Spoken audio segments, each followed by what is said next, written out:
Greetings from the voice of Allan Kardec. And welcome from the voice of the spirits. We are here today to take you on another audio journey through the Spirits book by Allan Kardec. Today's journey is about forgetfulness of the past, covering questions 392 to 394. Enjoy. Question 392. Why does the incarnate spirit lose the memory of its past?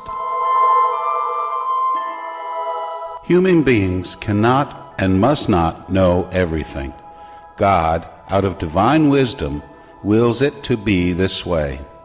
Without the veil that hides certain things from them, they would be dazzled, like one who passes suddenly from the darkness into the light. By forgetting their past, they are more fully themselves in the present. Question 393. How can individuals be responsible for their deeds and redeem their wrongs if they cannot remember them? How can they profit from the experience acquired in lives that have fallen into forgetfulness? We could understand that life's tribulations might be a lesson for them if they could remember what had caused them in the first place. But since they do not remember them at all, each existence is as if it were the first, and it is thus that they are always having to start over. How can this be reconciled with the justice of God? With each new existence, spirits gain more intelligence and can better distinguish between good and evil. Where would their merit be if they remembered their entire past? When spirits enter the life of origin, the spirit life, their entire previous life unfolds before them. They see the wrongs they committed and which are the cause of their suffering, as well as what would have kept them from committing them in the first place. They understand the justice of the position assigned to them, and they thus desire a new existence that can redeem the one that has elapsed. They seek trials similar to those they have already experienced, or struggles they believe will be appropriate for their advancement. They ask spirits who are of a higher order to help them in the new task that they are about to undertake, for they know that the spirit who will be given to them as their guide in that new existence will endeavor to enable them to repair their wrongs of the past by giving them a sort of intuition about them. The same intuition is the thought, the wrongful desire, which frequently assaults you and which you instinctively resist, most of the time attributing your resistance to the principles you have received from your parents.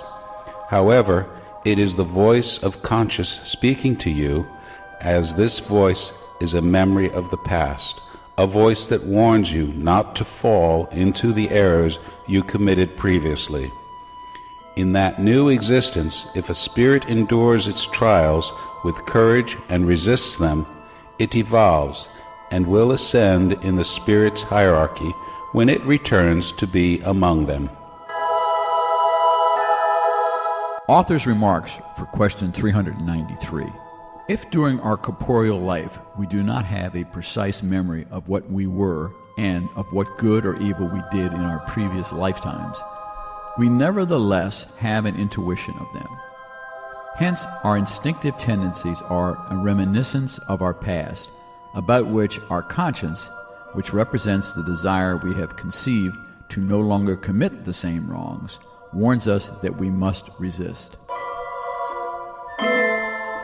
Question 394.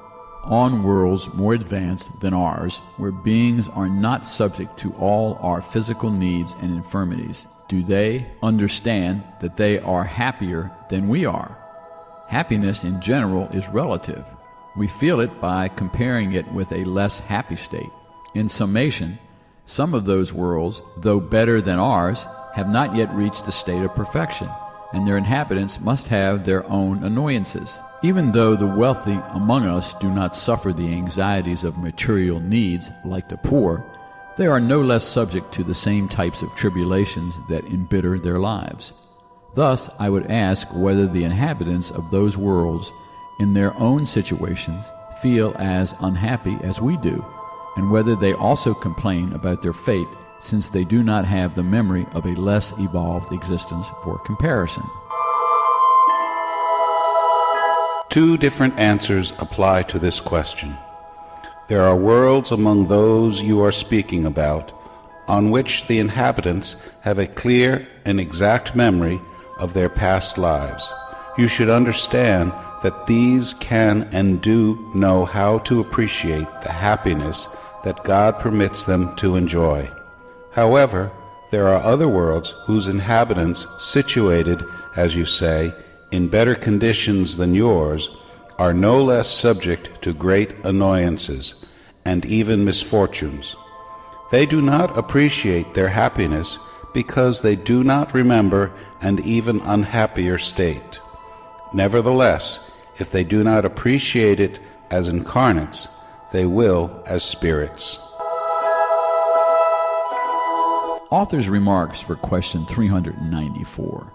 In the forgetfulness of past existences, especially when they were painful, is there not something providential where the divine wisdom is revealed?